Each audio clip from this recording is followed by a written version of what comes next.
Continuamos. Siempre es un placer personal, periodístico e intelectual recibir a una socióloga, pensadora política de las luces de Rosario Espinal. Qué bueno que aceptó esta invitación. Bienvenida, Rosario, como siempre, un placer. Buenos días, ¿cómo están?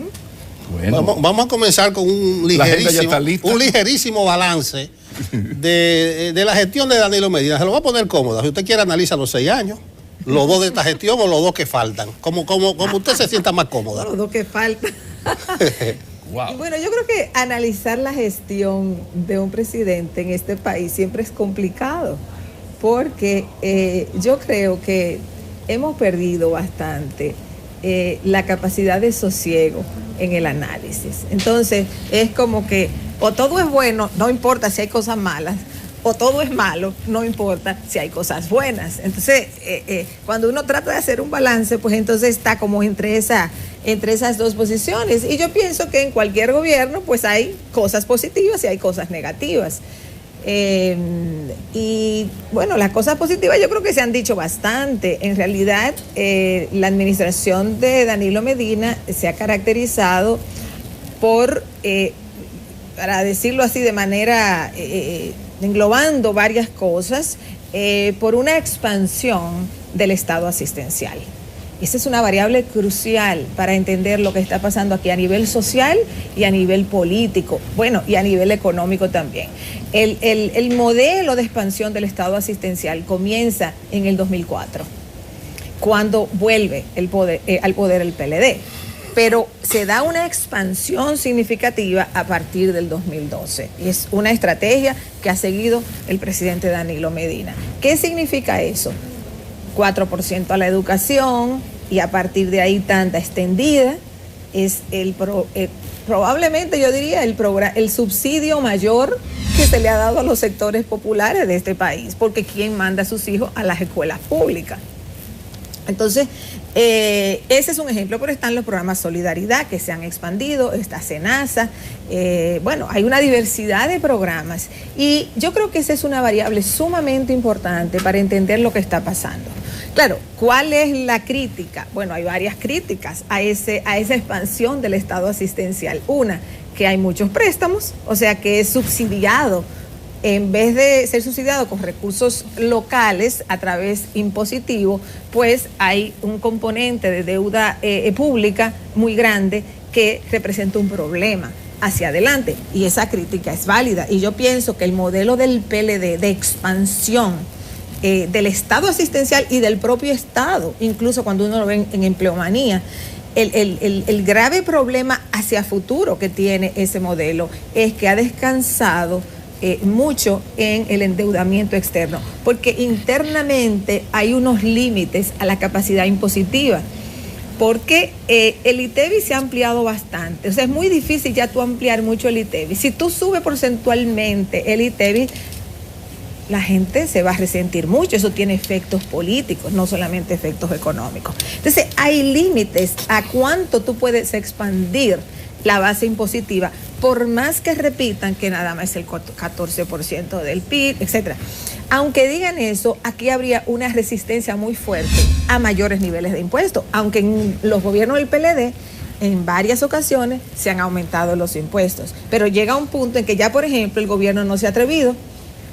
La estrategia del gobierno ha sido: vamos a hacer más eficiente la recaudación fiscal, pero no se ha atrevido a incluso aumentar. Con un mandato como la ley estratégica, de estrategia nacional. Entonces, ahí hay un problema económico estructural, de que hay un impedimento político y económico, diga, impedimento en el sentido no impedimento legal, sino hay unas condiciones que hacen muy difícil que se aumente la base impositiva, porque tú no se le puedes cargar más a los pobres, no se le puede cargar más a la clase media, y los de arriba no están muy dispuestos a aflojar el dinero. Entonces, ¿a dónde tú vas? Bueno, tú te vas al recurso externo, tú te vas a los préstamos, pero bueno, eso tiene un límite en cuanto tú puedes recurrir. Yo creo que ese es un serio problema. Yo diría que ese, unido al problema de la ineficiencia que va vinculado a la corrupción, son 2 de los serios problemas que enfrenta el gobierno. Precisamente la sostenibilidad de ese modelo asistencialista y la peligrosidad de que esto en algún momento Hay que recordar que una de las cosas que se le critica mucho a los gobiernos progresistas en América Latina es que crean ciudadanos, es que crean consumidores y no ciudadanos. En el momento en que ese asistencialismo no le toca, hay una reacción de olvido terrible. Háblame un poco de la sostenibilidad de eso, porque los niveles, todo el mundo ha hecho la advertencia de los niveles de endeudamiento. Sin embargo, ayer el presidente Medina lo defendía muy vehementemente. Bueno, porque tú siempre vas a encontrar que te lo va a defender no solamente el gobierno, te lo van a defender incluso los organismos internacionales, hasta un punto, hasta que un día las calificadoras de riesgo te tumban la calificación de un país e inmediatamente los compradores de bonos dicen: yo no voy a comprar más bonos de ese país porque así es que se da. Entonces tú vas a decir siempre, tú no vas a decir que es mentira, o sea, tú vas a decir, no, o sea, tú vas a decir, sí se puede tomar prestado, nosotros estamos bien, hemos estado pagando, como dijo el presidente ayer, es verdad que he tomado prestado, pero estamos pagando, etcétera. Entonces, las cosas van a parecer bien hasta un día. Yo no lo sé, ni los economistas saben cuál va a ser ese día. Pero si uno ve los ciclos de América Latina, y por eso es que se generan consumidores, no ciudadanos. Porque para generar ciudadanos, se tiene que asentar la noción de derecho. Para tú asentar la noción de derecho, tú tienes que tener una economía que te pueda garantizar que hoy va a haber, y mañana va a haber, y pasado mañana va a haber. Porque solo así tú puedes, tener un proceso político donde la ciudadanía se autonomiza del Estado. El empoderamiento y la relativa independencia. Tanto, o sea, la ciudadanía se autonomiza del Estado porque ve esas cosas como derechos, o sea, ve esos beneficios, esas prestaciones, los ve como derechos, pero cuando el Estado no tiene certeza de que te lo puede garantizar por mucho tiempo, o cuando el Estado no te lo puede universalizar, que es fundamental, o sea, tú tienes que universalizarlo. Yo no voy a entrar ahora en un análisis sociológico de los distintos modelos que hay, pero si tú no lo puedes universalizar, esos programas, tú tienes que dirigirlo a grupos, a clientelas específicas, porque no lo puedes ampliar más allá. Entonces, necesariamente el impacto político va a ser que tus beneficiarios de los programas son los que te van a apoyar. Y esa es la clientela. Rosario, permíteme tutearte, aunque ya Pablo te robó hace rato, pero estamos en confianza. Vamos a proyectar un poquito más la coyuntura actual.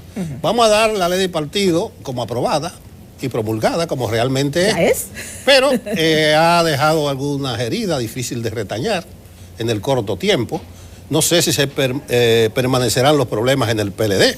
En el PRM hubo un acuerdo, pero dentro del desacuerdo. Acuérdense que Hipólito estaba por un lado y Abinader por el otro. El llamado bloque opositor parece que se fragmentó. Ahí se quedaron 9 pequeños solos y criticaron a los otros. Entonces, lo que ha venido es a enrarecer un poco más un panorama de por sí enrarecido. Bueno, yo pienso que en política no hay consenso, en política hay acuerdos. Nunca se va a poder englobar el 100% de las fuerzas políticas en algún acuerdo específico. Incluso bastante acuerdo se logró con la ley de partidos. El PRM aprobó unánimemente la ley de partidos, a pesar de que, claro, hay esa diferencia entre Hipólito Mejía, que hablaba de las primarias abiertas, y el sector de Luis Abinader, que hablaba de las primarias cerradas. Lo mismo ocurre en el PLD. Pero el PRM se puso de acuerdo. O sea, solo en el PLD, digamos en términos de las principales fuerzas políticas, porque luego hay partidos muy pequeños que pueden hablar mucho, pero realmente en términos electorales no convocan. Entonces tienen su voz en cualquier democracia. Todos tenemos voz en cualquier democracia. Pero yo no puedo decir aquí que yo represento a nadie, porque yo no represento a nadie. Yo digo lo que yo pienso. Pero entonces uno tiene que... Las pequeñitas fuerzas políticas tienen absoluto derecho a decir lo que quieran, pero no tienen fuerza electoral. Entonces, de los grupos que tienen fuerza electoral, más o menos importante, hubo bastante acuerdo. No era posible una ley que complaciera a todo el mundo, eso es imposible, y ni siquiera era posible una ley que complaciera a las principales fuerzas políticas. Y yo creo que ellos mismos lo han dicho. Danilo Medina dice: yo quería primarias abiertas obligatorias, o sea, para todo el mundo, y eso no lo consiguió. O el otro quería tal cosa. O sea, ahí hubo un acomodamiento. Que la ley de partidos va a resolver los problemas fundamentales de los partidos? No, porque los problemas fundamentales de los partidos no son legales. Los problemas fundamentales de los partidos son políticos. Entonces, que haya un marco legislativo es adecuado, es bueno, le da cierta orientación a la Junta Central Electoral de lo que puede, no puede hacer, le da cierta, digamos, le pone un cierto cordón a los partidos para lo que pueden hacer y no pueden hacer. Pero yo creo que es positivo que se haya aprobado. Era peor quedarse sin nada después de tanto hablar de la ley de partidos. Yo pienso que en el camino tendrán que verse las cosas favorables y las cosas desfavorables. A diferencia de algunos pronósticos que se han hecho, yo no creo que la cosa es tan catastrófica, aún se hicieran primarias abiertas, porque no son unas elecciones, aunque parezcan unas elecciones. A unas primarias, como mucho, lo más que podría participar es un 15%, un 20% del electorado. La gente no va a las primarias, porque no es verdad que va a ir el 70% del electorado que va a unas elecciones. No, en ningún país del mundo. Y por más politizado que es este país, y este país es bastante politizado, la gente no va masivamente a unas primarias. Entonces tampoco podemos imaginar que va a ir la misma cantidad de gente que va a unas elecciones. Entonces yo creo que aquí hay muchos pronósticos que tampoco se fundamentan en la realidad comparativa. Países donde hay modelos de primarias abiertas, ¿quiénes van a unas primarias? Los militantes de los partidos y un grupo más que por X razón diga que va a participar, gente inducida, gente motivada, pero no va a ir el 70% que aquí vota en las elecciones. Y en esto hay que destacar que hay una nueva realidad. Ya la gente milita en los medios de comunicación. Incluso se orienta ideológicamente en los medios de comunicación. Nadie va a un local del PLD para que le digan qué le parece la interrupción con las 3 causales. No. Escucha. Viene, pone enfoque matinal y tú le vas y a mí me gusta cómo habla esa razón esa socióloga y la escucho. Ya el mundo cambió, pero hablemos de la oposición. En medio de este escenario, ya ayer el presidente por primera vez concedió esa larga entrevista. ¿Cómo evalúas tú el comportamiento de la oposición, sobre todo del PRM, en los últimos meses? Mira, yo creo el voto unánime del PRM en la ley de partidos, fuera de la ley de partidos, a mí me pareció favorable. Porque el PRM tiene que mostrar una posición de lograr consenso y unidad hacia adentro. Eso es fundamental para que el PRM eche para adelante. Si el PRM no logra eso, le va a ser muy difícil. Podrían decir el que escuche este argumento, pero que tú no quieres que haya democracia interna en el PRM, que se debatan diferentes tendencias. Claro que eso es normal, no es que yo esté en contra de eso, pero los partidos tienen que saber sopesar cuándo entran en competencia y cuándo tienen posiciones comunes. Entonces el PRM necesita tener posiciones más o menos unificadas hacia la sociedad. Yo he dicho múltiples veces, el PRM tiene poco espacio para cometer errores. Porque el PRM tiene que aumentar un 15% más 1 para construir una mayoría electoral si nos vamos al 2016. Y tenemos que irnos a 2016. 1, porque fueron las primeras elecciones en que ellos compitieron. 2, porque las últimas elecciones son el referente de hacia dónde tiene que caminar un partido en las próximas elecciones. Entonces el PRM tiene que subir un 15 más 1, si le damos un 35, más o menos. Si le damos un 35, que fue lo que sacó, es un 15 más 1 para poder ganar las elecciones del año 2020. Entonces, para tú subir un 15 más 1, tú tienes un caminito un poco empiroso que subir. Entonces, ¿qué va a pasar? Que si el PRM no muestra una solidez en sus posiciones, si el PRM comienza a enfrentarse, a desangrarse en el camino, el PRM no va a poder jugar ahí.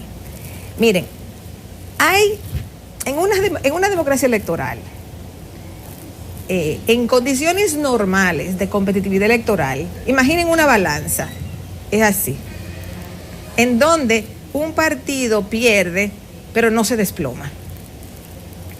El desgaste natural de un gobierno te lleva a que la oposición suba y gane unas elecciones a los 4 años, a los 8 años, máximo a los 12 años. Tú vas a tener eso, porque es así que van, en un sistema donde hay mínimo un bipartidismo. ¿Qué pasó aquí? Que aquí se desplomó la oposición y se queda un partido hegemónico que gana todas las elecciones del 2004 al 2016. Entonces, aquí no hay ya competitividad electoral. Para reconstituir la competitividad electoral es necesario que un partido suba y logre el 50+1, que nadie lo ha logrado fuera del PLD. Entonces, se puede criticar al PLD y decir el PLD ha contribuido a la división. Es verdad, ellos han puesto su granito de arena por donde quiera que han podido.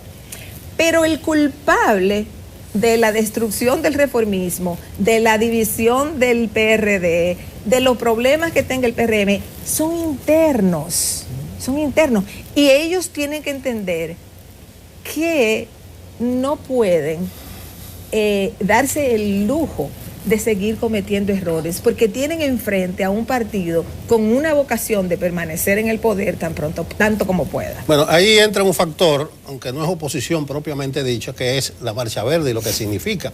Aunque a partir de su última actividad, mucha gente concluye en que se politizó o tal vez va a engrosar, a engordar ese 15%+1 que falta. Y eso se dice por las 3 consignas de la proclama. Ellos dicen juicio político, investigación penal independiente y un consenso para impulsar las reformas estructurales, pero sin Danilo y sin el PLD. Entonces, no sé qué valoración haces tú de ese movimiento y de la acusación que se le hace de que se está politizando y que está contaminando sus demandas. Bueno, la Marcha Verde surge como un movimiento social y sus dirigentes visibles realmente han afirmado una y otra vez que es un movimiento social. Yo he sido, he tratado de plantear desde julio del año pasado que los movimientos sociales tienen una característica muy específica. Plantean reivindicaciones específicas y necesitan alcanzar por lo menos algo de lo que plantean como reivindicaciones específicas. Esa es la naturaleza de los movimientos sociales. Yo en el julio del año pasado planteé que cuando se da el salto en el manifiesto de julio a una, consigna política, me parecía eso un problema, porque ellos debieron quedarse concentrados en Odebrecht y en lo que estaba pasando a nivel judicial, porque por ahí era donde podían conseguir si es una lucha anticorrupción. A partir de julio, y ya confirmado con el manifiesto de esta última de agosto, de esta última marcha, realmente hubo un giro. Entonces, ese giro ya plantea algo que no es propio de los movimientos sociales, sino que es propio de una aglutinación de personas que están planteando un objetivo político. ¿Cuál es el problema de plantear ese juicio político? Desde una perspectiva de algo que se llama movimiento social. El problema está en que un juicio político solo lo puede hacer un Congreso donde hay una representación significativa de la oposición que está dispuesta a llevar a un presidente incumbente a un juicio, o a un ministro o a quien fuera, a un juicio político. Entonces, en el Congreso de la República Dominicana no hay un partido de oposición con la representación congresional suficiente para llevar un presidente a un juicio político. Entonces, se está demandando una cosa que pragmáticamente, objetivamente, es inviable. Entonces, cuando tú planteas algo que es inviable políticamente como una demanda, entonces uno tiene que preguntarse, entonces, ¿cuál es el objetivo? O sea, ¿cuál es el objetivo de esa demanda? Porque esa demanda es inalcanzable, porque no hay, un grupo de personas no puede llevar a juicio político a un presidente, ni a un expresidente, ni a nadie. O sea, tú necesitas o el sistema judicial, o tú necesitas el poder legislativo o el poder judicial que te ejecute eso. Entonces, si es juicio político, tendría que ser el Congreso, y ahí no hay representación de un partido de oposición para hacer eso. Entonces, esa crítica yo la he planteado, pero en Marcha Verde depende el indicador que uno utilice para evaluar su gestión, digamos, como marcha. Si uno utiliza el criterio de cuántas personas fueron a una marcha, indiscutiblemente uno puede decir hay una capacidad de convocar un sector de personas, incluso se podría decir un sector de capas medias que no se moviliza normalmente en las calles, y eso es un éxito. Si se dice, bueno, ha posicionado el tema de la corrupción en el debate público, también es un éxito. Ahora, si pasamos a cuál es el éxito en términos de obtener resultados concretos en el combate a la corrupción, ahí todavía está por verse. Otro punto que yo he planteado es, yo decía, Marcha Verde tiene hasta mediados, más o menos mediados del año 2018, para llegar a su punto de efervescencia. ¿Por qué? Y ver qué hace con ese punto de efervescencia. ¿Por qué? Porque nosotros ahora como país entramos en un ciclo electoral. Y cuando el país entra en un ciclo electoral, todo va teñido de un propósito electoral. Rosario, ese podría ser un error inducido, porque se le reconoce al PLD una gran capacidad no solo para hacer sus tareas, sino para impedir que el otro la haga. No es casual que el Partido Reformista, después de fallecido el presidente Balaguer, más nunca ha visto a Linda, todavía está en los tribunales.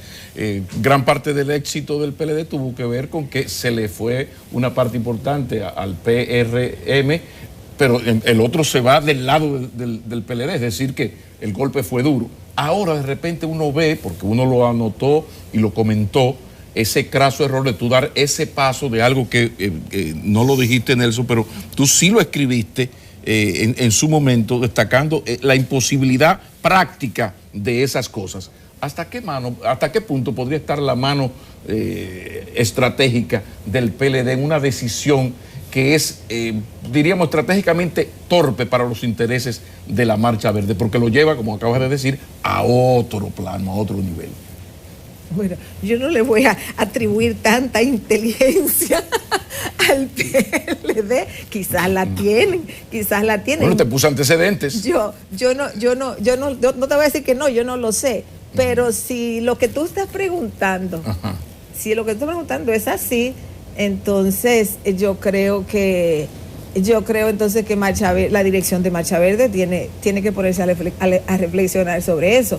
Yo no me atrevería a decir que es ahí, es realmente. Ahora, lo que sí te podría decir un poco en el vecindario de lo que tú has planteado es que para un movimiento social que busca grandes transformaciones y que lleva 1 año y medio, donde realmente tenía la cancha abierta, porque en este primer año y medio, digamos desde enero del año pasado, que fue la primera, porque todavía no estábamos en ciclo electoral, porque el gobierno enfrentó a Odebrecht, o sea, el Odebrecht desplomó el gobierno realmente, o sea, el evento de Odebrecht llega acabado de reelegir Danilo Medina y tiene un impacto muy fuerte en el gobierno. Entonces, Marcha Verde tuvo 1 año y medio de bastante holgura para hacer cosas.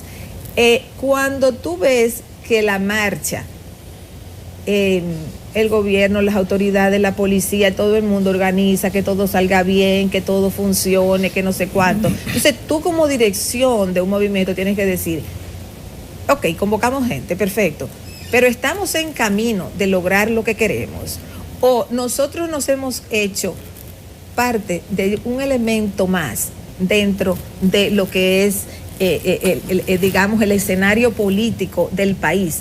Porque a fin de cuentas, ¿para qué tú movilizas la gente? Tú tienes que tener un objetivo. O sea, ¿cuál es tu objetivo? Y ahí es donde viene el punto. Si es el combate a la corrupción, entonces hay que pensar qué se ha ganado en el combate a la corrupción y hacia dónde se camina, y qué va a pasar ahora que entramos en una fase electoral donde ya la cancha no es solo gobierno versus un movimiento social, sino que es todas las fuerzas políticas, porque realmente el país entra en una fase muy cruda ahora. Sí. Una fase muy cruda. Es una fase muy cruda porque hay un partido en el poder con aspiración de quedarse y los PLDistas no lo niegan. Al contrario, lo afirman. Una oposición con muchos años fuera del poder y mucho deseo de acceder al poder. Los que se fueron de la alianza con el PLD andan por ahí sin cobija, porque no han encontrado en la oposición una cobija y no hay forma ahora de que vuelvan, por lo menos por el momento. Y en las elecciones no lograron conectar. 0.3, no sacaron 0.2. solo 0 puntos. Entonces, realmente, toda esa oposición pequeñita anda desperdigada. Apostaron a que el PRM le hiciera compañía, pero el PRM también tiene intereses que trasciende todos esos grupitos. Entonces, y realmente lo demostró en la ley de partidos. O sea, donde finalmente el PRM dice, vamos a jugar un papel de liderazgo, que es el que le corresponde al PRM. Vocación el PRM no puede estar atrapado en la agenda de partiditos que, aunque lo necesite en una coalición electoral, no pueden ir determinando lo que haga el PRM. Rosario, explícame sociológicamente el siguiente fenómeno. El discurso tuyo ha discurrido muy bien, no hay catastrofismo ni tremendismo, está viendo los hechos, la realidad. A nivel de medios de comunicación, de redes sociales, que dice Pablo Macchini, ese señor que está ahí, que es la oposición política, déjalo pendiente para que lo discutamos. Sí. Uno piensa que se está acabando el mundo, pero todas las mediciones aparece el PLD como el partido que la gente prefiere, siempre con un 50. Aparece Danilo, aparece Leonel, aparece Margarita. Entonces es que son dos mundos. El que uno ve que se está acabando por un lado y de esta gente, vamos a llamarle así, que están bien posicionados. Eso es presidencialismo, populismo. ¿Cómo se explica ese fenómeno? Que lo tan malo para alguna gente sigan siendo bien valorados. Bueno, yo no estoy en Twitter a propósito, para no confundirme. Para no contaminarte. Ay, Twitter. Porque yo creo que lo que ocurre ahí es bastante... o sea, si uno se lleva de eso, de lo que ocurre ahí, uno pierde la perspectiva de lo que está pasando en la sociedad. Realmente yo pienso que aquí hay una serie de variables y has mencionado algunas. La política dominicana es altamente clientelar, altamente clientelar. Este país tiene uno de los sistemas clientelistas más sofisticados que yo he visto en América Latina, y en América Latina hay bastante clientelismo. Y has visto mucho.